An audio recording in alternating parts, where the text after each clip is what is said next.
Hello everyone, আমি উর্মি চলে এসেছি আরও একটি নতুন ভিডিও নিয়ে। আমি এই ব্যাকগ্রাউন্ডটা করেছিলাম হনুমান জয়ন্তীর জন্য। এর আগেও আমি এরকম ব্যাকগ্রাউন্ড করেছিলাম, তোমরা দেখেছো নিশ্চয়ই। ভেবেও আঁকিনি, দেখেও আঁকিনি, নিজের ইচ্ছে মতো করেছি।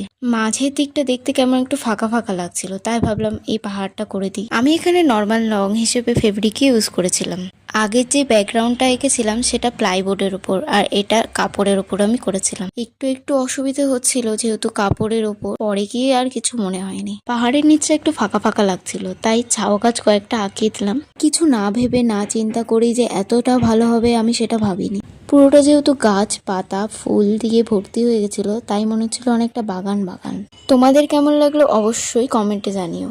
আমি তো এখানে আমার বেস্ট দেওয়ার চেষ্টা করেছি, তোমরা জানিও কেমন হয়েছে। যদি ভালো লাগে তাহলে একটা লাইক করে দিও, শেয়ার করে দিও। আজকের মতো টাটা, দেখা হচ্ছে নতুন ভিডিওতে। বাই।